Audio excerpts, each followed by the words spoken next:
Good day, I'm Stephen McHugh, and this is your JIS News for Wednesday, April 7.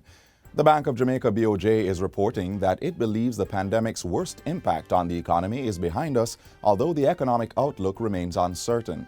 Based on this and other factors, the BOJ says, effective immediately, financial holding companies, FHCs, and deposit-taking institutions, DTIs, can choose to resume the distribution of dividends to shareholders owning more than 1% of issued shares declared for their 2019 and 2020 financial years. Dividends or profits for 2021 can also be declared and distributed to shareholders. This agreement was reached after the central bank met with representatives of FHCs and DTIs on April 1. It reverses the decision taken in May 2020 and further strengthened in December in response to the financial institutions experiencing extraordinary demand for liquidity in order to facilitate the needs of their customers and to build buffers against growing uncertainty associated with the COVID-19 pandemic in Jamaica. The central bank says the agreement to now resume dividend declaration and distribution reflects the fact that the amount of loans afforded payment accommodations since the onset of the pandemic has fallen. In addition, the BOJ says the financial system has adequate capacity to absorb unexpected losses that could arise as the crisis unwinds. While commending financial institutions' efforts to proactively manage the risks arising from the crisis over the past year, the BOJ is urging them to remain prudent in their decisions to declare and distribute dividends. Jamaica has finalized arrangements with global cruise company Norwegian Cruise Line to homeport one of its vessels in Montego Bay. Tourism Minister Edmund Bartlett says the service is set to begin on August 7, 2021. He says this marks a planned return of cruise shipping to the island for summer, which will aid efforts to rebuild the tourism sector and boost the country's overall economy. While he welcomes the development, Minister Bartlett says the public can be assured that the cruise lines are adhering to strict COVID-19 safety protocols. He says the ministry has also been working tirelessly to develop the necessary policy and strategic frameworks which will ensure that the resumption of cruise shipping will be a safe, seamless, and secure experience.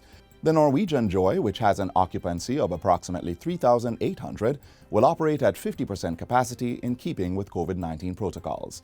Passengers will also be required to be fully vaccinated and take a test prior to boarding the ship. The vessel's itineraries will include 7-day packages sailing out of Montego Bay. Measures are being put in place to ensure the safety of students who will sit the ability test component of the Primary Exit Profile (PEP) on May 26. Education Minister Favour Williams gave that assurance during a recent seminar of the National Parenting Support Commission. She says stakeholders are aware of the concerns by parents and teachers regarding exposure to COVID-19, and the Health Ministry has been engaged in the process. As a result, Minister Williams says all resources are being coalesced to ensure proper sanitization and social distance protocols are maintained, adding that students will be adequately placed in groups of no more than 10. The number of invigilators and presiding officers at the exam centers have also been increased to ensure smooth administration of the assessment. The Education Minister says ultimately the vaccination program, together with all the protocols such as wearing of masks, washing or sanitizing of hands, and keeping distance, will ensure that education stakeholders are kept safe through this pandemic.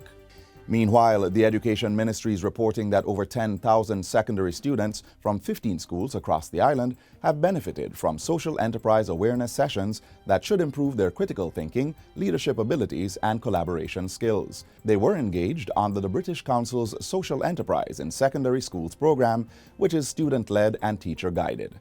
Acting Country Manager of the British Council, Damien Campbell, says the program has supported young people to improve their prospects for employment. From that, we've had young people being very interested to start their social enterprise clubs. They've also been supported through master trainers who were trained by or consultants from the UK around social entrepreneurship to engage young people today around what it means to run a successful social enterprise, starting from your school, but eventually seeing themselves as a successful social entrepreneur once they transition to the work world. Mr. Campbell was speaking recently at the Council's second annual Social Enterprise in Secondary Schools Summit. Under the program, 60 teachers have been trained in social enterprise methodology, 170 organizations have been engaged, and 18 million people have been reached globally through various publications and broadcasts.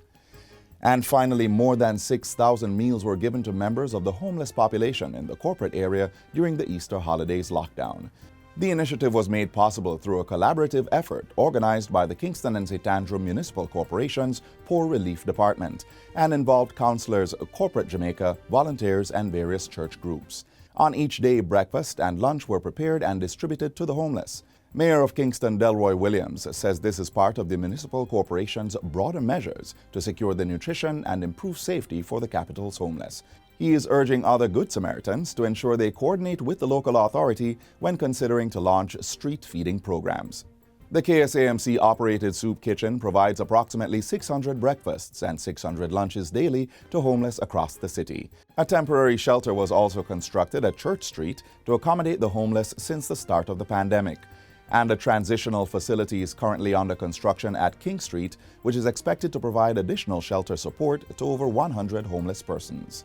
And that's it for JIS News Today. I'm Stephen McHugh. Thanks for watching.